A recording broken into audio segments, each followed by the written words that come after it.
tayo mga kaibigan, ibahin naman natin ang tema ng ating kwentuhan. Dahil ramdam na po ang tag-init. At may sinasabi pang El Nino. Eh, siyempre, pagka ho El Nino, bukod sa lahat ng singit ng ating katawan ay pawis, numero uno dapat nating pagtuunan ng pansin ay yung sektor po ng agrikultura. Dahil mahalaga po yan. Mahalaga ang tubig sa agrikultura. Kumusta naman? Ano ba naman ang ginagawang paghahanda ng National Irrigation Administration or NIA? Para tayo dahil kasama natin si Engineer Eduardo Guillen, ang administrador ng NIA. Administrator Guillen, sir, magandang umaga po. Welcome once again sa DCME. Ay, sir, naimbag kabigat. Supporting po sa atin lahat. Naimbag kabigat. Well, mainit na talaga, ano po? Opo. Well, alam naman natin na gumagawa ho ng mga pagdinig. Ano po, ang Kongreso natin, sa Kamara may lead, sa Senado meron din sila, sa Executive Department may AFLIP, ano po, at yan ay bilang paghahanda dito po sa mga ginagawang hakbang po ng pamahalaan dito po sa epekto ng Middle East. Pero yung sa inyo po, bukod sa Middle East issue or effect, meron ding talagang epekto pag ngayong tag-init. Kumusta na sir yung mga proyekto ng NIA pagdating po sa irigasyon? Sir, alam nyo, proactive tayo rito pagdating sa, hindi lang El Nino pinaghahandaan ng NIA, pati La Nina, ano po. Kaya ang ginawa na po natin, yung pinapractice na po natin sa NIA ngayon, yung Climate Smart Agriculture, ang tinatawag natin, ano po. Ano po? Climate Smart Agriculture? Climate Smart. Smart. Okay. Climate Smart Agriculture po. So, ang unang ginawa po namin sa NIA, pinag-aralan po namin yung dapat sana na tamang cropping calendar natin, ano? Dahil dati po, December at saka July, wet and dry dati yung cropping calendar ng NIA. So, sinikap po natin itong ilagay po sa double dry cropping para una, makaiwas tayo sa mga bagyo, ano po. At pangalawa, para ma-fully, ano po natin, yung alam nyo kasi ang gusto ng araw, ng halaman para mag-produce ng pagkain niya, itong araw Kaya araw po, mas mataas ang yield ng ating mga panay, ano.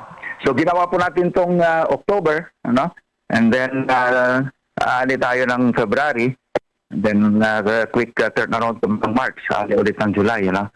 So, by doing this, nakatipid po kami ng tubig, sir. Dahil imbes na mag-release kami ng tubig dito sa pag nagtatanim tayo, yung land soaking na tinatawag, alam naman natin pag October, umuulan pa no? Opo. So, imbes na nagre-release kami ng tubig, nag-iipon pa tayo. So, mapapansin natin yung mga high dams natin ngayon, dati-rati sa idna tubig niya, ano? Ngayon, maganda pa ang level dahil nga dito sa ating practice na ito. So, of course, iba naman po yung mga ang situation ng ating mga diversion dam lamang, ano? Dahil umaasa po yan dito sa river flow na tinatawag. Kaya ang NIA po, nag-purchase din tayo ng mga heavy equipments. Binigyan tayo ng presidente ng mga maraming bakho, ano? Mga heavy equipments. You know, makadesil tayo sa mga kanal natin, ma-train natin o makapaghukay tayo sa ilog pagka kinakailangan gawin, lalo pag summer season, ano po. Opo. At nagpa-practice po tayo ng tinatawag na alternate wetting and drying technology. Nakakatip din po kami ng around 30% ng patubig yan, ano. Sir, kumusta yung ating mga ano? Normal, marami kaming project ngayon, yung mga solar pump irrigation projects, di ba? Ito rin po napakaganda kasi kung kailan maaraw, saka mas malakas po na magbuga ng tubig itong ating mga pump, katulad ng pinuntahan namin ni Presidente last month dito sa Camarines, so, ano po, yung dalawang turn over natin na project yan. Nakita niyo naman yung isang farm sumusunod kay Presidente. Sabi niya, talagang tuto pa sa salamat, ano? Dahil hawak-hawak niya yung kanyang resibo. Sabi niya, Mr. President, dati binabayaran namin monthly ng kuryente, around mga 450,000. At nagko-contribute kami, sabi niya, ng 12 sacks na 50 kilos per hectare per farmer. Ano? Pero ngayon, sabi niya, wala na kaming binabayaran. At higit sa lahat, sabi niya, mas malakas pa ang irigasyon namin ngayon, sabi ni Presidente. Napakahalaga po yung pag-ship ng cropping season at syempre pag-adapt natin sa mga renewable source of energy kagaya po ng solar. Magagamit talaga natin yan, especially dito po sa Pilipinas na talagang may season tayong sobrang init. Kumusta naman sir ang response ng ating mga magsasaka sa pag-i-introduce po ninyo ng bagong cropping season? Alam niyo naman po kasi ang pagsasaka po ay isang kultura, no? Kaya noong una, nahirapan po kami i-convince yung ating mga farmers na mag-shift ng cropping season, cropping calendar. Apo. Pero nabigyan po tayo ng pondo ng yung contract farming na tinatawag. Kaya nagawan po namin ng pilot project sa buong Pilipinas, So, nakita niyo naman, magtanim sila ng October, aani ng February. Mhm. So, mas mataas pa na pagbebentahan ng mga farmers natin kasi yung ani nilang February, parang off-season harvest yun eh. Apo. So, nakita ng mga farmers natin. Kaya, yan ang sinasuggest nila ngayon. Actually, sa DA, nakikita ko nagpapamiting ng DA. Mhm. Sabi nila, maganda yung contract farming ng NIA. Sabi nila dahil hindi pag sa contract farming kasi sir, hindi nag-aalala yung farmer na bigla na lang bababa yung presyo ng palay. Dahil fixed po yung buying rate natin dyan. No? Apo. At yung extra naman na palay nila, pwede na nilang ibenta sa iba. Well, sa contract farming po na in-experiment po ninyo, naging matagumpay ito na subaybayan na natin yan, narinig na po natin yan. At yung mga yields, yung mga aning nakukuha po dyan, especially sa palay, ay yun po yung, I understand, yan naman yung dinadala ninyo para po sa mga proyekto po ng pamahalaan natin.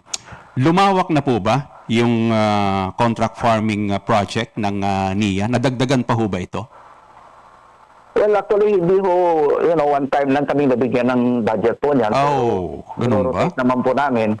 But ang suggestion ko po sa ating Pangulo, lately lang po, nung meron kaming tinanong yung ating kung anong suggestion natin dyan para lalong tumibay yung hanap buhay ng ating mga farmers. Yun po yung sinasuggest natin, dapat mapalaki talaga yung contract farming. Magkano lang naman ang kailangan natin budget, sabi ko nga, dahil sa 1.2 million hectares ng NIA, di ba? 1.2 million hectares ng NIA, kahit bilhin mo na yung 4 na tonelada dyan per hectare, that's 4.8 million po na, 4.8 million metric tons, multiply mo lang ng 20 pesos yan. Kung 20 pesos, 96 billion lang eh. Kailangan natin budget. Yung National Rice Program, saka yung mga ibang programa na po natin sa DA, aabot na po ng 70 billion yun. Kung tutulong pa ang LGUs, kagaya ng utos ng ating Pangulo ngayon, tutulong pa ng LGUs at yung mga top 1,000 corporations na lang, at yung national government agencies, laki po nang binibili ng bigas ng mga yan eh. Yes. DepEd, DILG. Ay sigurado pong matutuwa po yung ating mga farmers.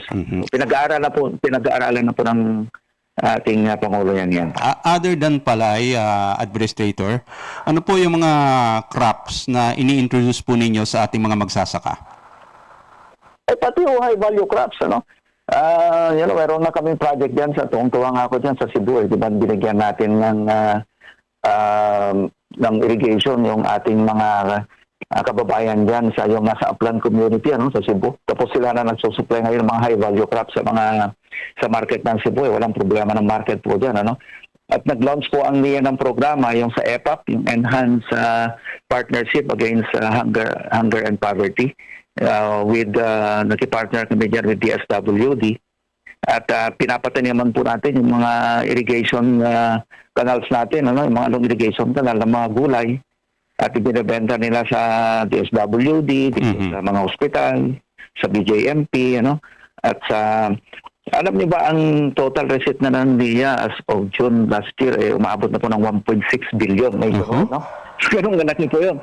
Hindi pa naibilang doon yung siyempre susobra yung naitanim nila, naiuwi nilang mga gulay at yung binebenta natin sa ating mga kadiwa sa NIA. So malaki po talaga ang impact. Isipin niyo, lahat ng irrigation canal, mataniman ng mga high value crops na ganyan, mga gulay, ano? So hindi na tayo mga farmers natin, hindi na kailangan bumili pa ng gulay, hindi nakakapagbenta pa sila. Di ba? Sa mga nagdaang mga pagdinig po ay na-highlight syempre yung ilan sa mga proyekto po ng NIA na parang hindi napakinabangan. Ito po ay what I know sa mga naririnig ko po ay talagang in-account niyo po ito. Ano ba yung mga dating sinasabi mga irrigation projects na hindi naman pala napapakinabangan. Na-collate nyo na ho ba itong mga proyektong ito at ano ang mga status po nito ngayon, Administrator? Yeah, very famous po dyan yung Bolo Dam, ano? Lagi po kami napapagalitan sa Senado dyan. At alam niyo, ang totoo po naman yan, nung pagpasok ko naman po sa NIA, in-account po natin yung mga projects na may problema, ano? Yung mga nasir sa Bagyo, kaya ng Bolo Dam, at pinagawa naman sa natin talaga, ano? Unfortunately, pagdating na may pinapakita mga lumang mga video na naman sa kanal. Sabi ko, tingnan mo kasi natin sa site at ako'y willing naman na sabi ko mga di ba, willing naman ako mag-assign pag totoo yung sinasabi. Administrator, bigla hong sumama yung signal natin. Biglang naging garbled yung signal natin. Pwede mo ulit lamang po, sir? Sinasabi ko po naman na Ayan. Good na ulit. Mapagdinig sa Senado, opo, sabi ko po ay puntahan kasi natin aktual kasi mukhang mga picture yan, importante. Yung, ano, Opo. Sabi ko nga, willing nga ako mag-resign kung totoo yung sinasabi. So, fortunately, pumunta po si Senator Win Gatchalian sa site, no? At nakita niya na tinanong niya yung mga farmers. Sabi niya, okay naman, napapakinabangan ho namin ito. Sabi ng mga farmers. At nagpicture mo mismo siya doon sa site, yung nandoon sa video na pinapakita na tumutulo. May picture siya doon, may video siya doon, nag-interview siya sa mga farmers. So mahalaga po kasi na tignan din natin yung condition sa field, ano? Bago tayo maglalo. Alam niyo naman po ang social media ngayon, no? Pagka pinagalitan ka sa Senado, kinabukasan. Kalat na yan. Talagang kalat na yan. At parang yun na yung katotohanan. Ano? Opo. So, nalulungkot lang. At saka yung balog-balog. Lagi kong sinasabi na yung balog-balog, naratnan namin na problema rin po yan. Pero sabi ko nga sa kanila na ipabid na namin yan at mahusay yung contractor na gumagawa dyan. So, ongoing din. No, makikita lang sana nila, napakaganda, no? Pati yung Halaor Dam, di ba? At naayos na din po natin yung mga problema dyan. So, yan kasi ang utos ng presidente sa atin, no? Ayusin lahat yung mga may problema para mapakinabangan po ng ating mga magsasaka. Well, Administrator, dito naman sa mga irrigated lands po natin, I understand na gusto nyo talagang palawakin yung mga irrigated areas po natin. Kasi marami pa rin naman yung mga agricultural lands na pwedeng makultivate pero wala lang talagang irigasyon. Na dagdagan na ho ba yung bilang ng mga ekta-ektaryang sakahan na nabigyan na po natin ng patubig? Oo naman po. Kaya nga meron tayo na itong solar pump irrigation project. Ano? Pero alam niyo po ba, magugulat kayo doon sa 3.2 million potential irrigable area natin, to around 2 million lang napatubigan pa lang natin. Ano? At alam niyo po ba na yung bulk ng 1 million hectares na hindi pa napapatubigan, nandoon po siya sa major river basins. Principal river basin, tabi ng ilog. Bakit ito gano'n? Ako gulat na gulat nung makita ko, pero bilang inhinyero, naintindihan ko rin na halimbawa, bigyan ko kayo ng classic example, yung Cagayan River. Ang daming hindi irrigated along Cagayan River Basin mula Isabela. Yan ang pinakamalaking ilog dyan, Cagayan River. Yung Cagayan River. dahil napakaluwang po niyan, mahal ang gagastusin mo diyan. At pag nilagyan mo ng dam yan, magbabaha upstream. Aha. So the only possible solution to that is maglagay ka ng mga pump irrigation projects at mga pumping stations. Napakamahal naman ng diesel, napakamahal naman ng kuryente. So ang ginawa po namin, naglalagay po kami ng mga solar pump irrigation projects. Yan. Alam niyo po ba na ang cost ng construction ng new area for kung ang struktura mo ay dam, gagastos ka ng 1.6 million pesos per hectare. Aha. Pero pag solar pump irrigation, around 250,000 to 500,000 pesos lang per hectare. Malayong mas mura yung solar pump irrigation at hindi lang po yun. Madali namin gawin. 6 na po, natatapos namin yan eh. No? Unlike yung maglagay ka ng dam, 3-5 taon yan bago mo matapos. Mario Joseph, tatlong solar pump na ito, ha? 3 hektarya na ang masiservisyo nito. Sa original price kung talagang iba yung teknolohiyang gagamitin. Abay, maganda ho talaga ito. Kasi ganda po sa Tamsor, yung isa 160,000 pesos per hectare lang yun. Yung isa 260,000. Kasi mas maraming inayos doon eh. So isipin po ninyo yan. Kaya nga, matagal ko na akong sinasabi, buti na yun, may lumalabas sa mga dyaryo na dapat mag-solar pump irrigation tayo. Dapat tayo ng solar. Malayo po na mas murang gawin yung solar pump irrigation at malayo po na mas madaling gawin at mas mabilis. Hindi lamang po yun, yung extra na power na ma-produce mo dyan. Kasi hindi naman po 24/7 o kaya 12 months a year mo ginagamit yung pump irrigation mo. Tama. Yung extra time na yun, pwede mo nang ipasok sa grid yung production ng solar pump, di ba? Siguro, sir, may bawi ka pa nun.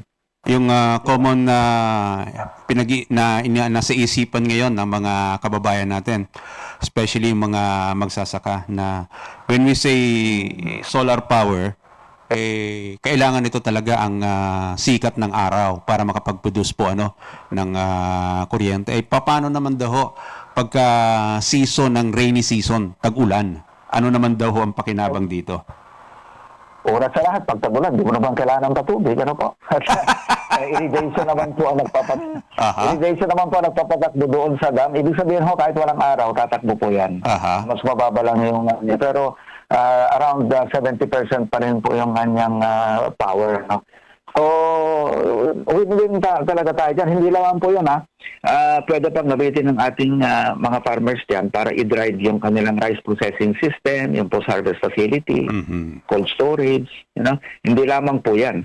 Merong unintended benefit po dyan dahil po mas malakas siyang mag-pump pag maaraw, may encourage yung mga farmers ngayon na mag-double dry cropping. Doon sila magtatanim kung kailan maaraw. Ayun. Ang daming benefits po dyan. Nasubukan na po namin sa NIA at talagang dapat ito ang gawin ng gobyerno. Lalo na ngayon, ilang taon na lang yung si President BBM, di ba? Dapat yung mga, kung ang gusto natin gawin ay yung mga projects na matatapos before ng kanyang term, ito po yung isang mahalagang proyekto na gawin natin. Sir, maganda yung binanggit mong yan. Continuity is napakahalaga para po sa mga proyektong sinusulong ng gobyerno na kapakipakinabang. Lahat po ng binanggit po ninyo ay talagang very, very beneficial sa sektor po ng agrikultura. At hindi lamang sa agrikultura, kundi sa lahat. Dahil ang mga nakikinabang sa mga produktong na puproduce ng mga magsasaka, kundi lahat naman po tayo. Kayo po bilang administrator at pinuno ng National Irrigation Administration, ano po yung mga polisiyang pinapatupad po ninyo dyan para at least yung continuity, kahit na mawala kayo dyan, mapalitan kayo dyan sa pwesto, ay magpapatuloy pa rin? Una-una po yung pag-empower ng ating mga farmers. Kaya ang NIA po ngayon, kahit sabi nila, hindi na namin ito mandate, binubuo namin yung ating mga irrigators associations into cooperatives para ma-empower po sila. Yung empowerment ng farmers ang number 1 po dyan.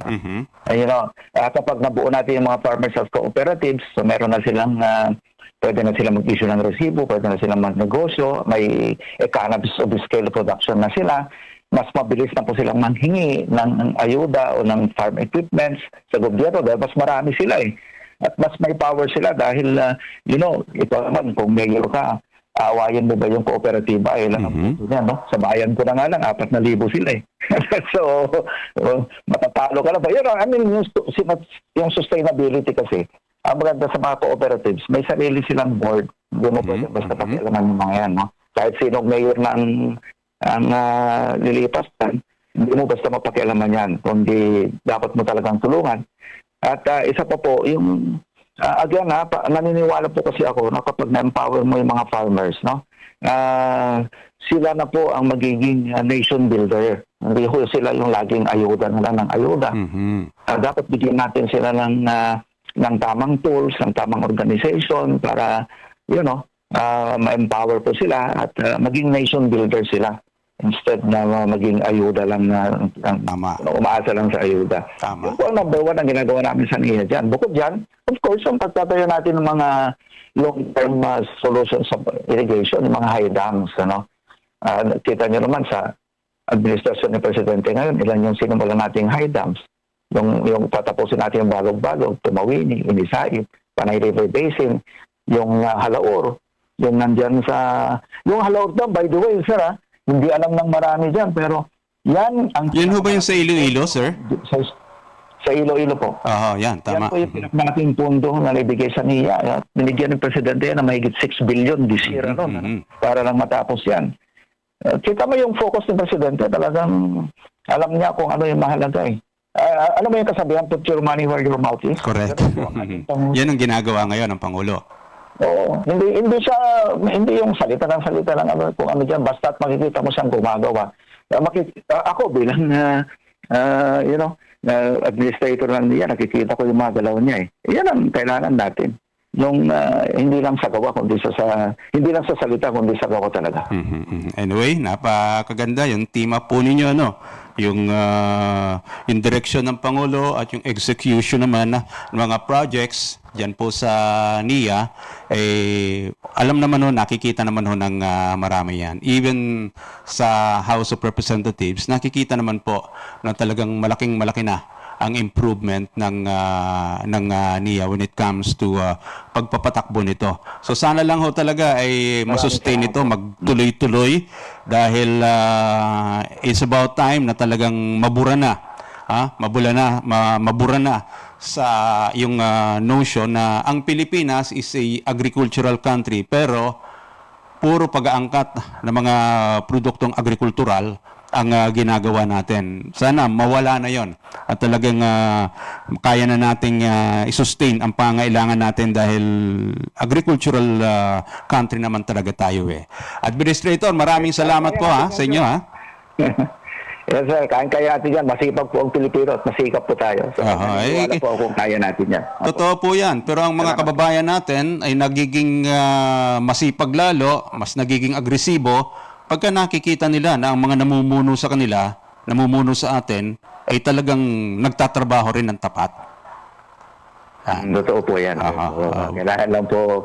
Kaya ganyan din, trabaho lang po tayo, sir. Yes. Salamat po. Sir, thank you very much. And again, congratulations sa inyo. Salamat po. Big thank you po. Thank you very much. Mga kaibigan, si Engineer Eduardo Guillen, siya po ang administrator ng National Irrigation Administration.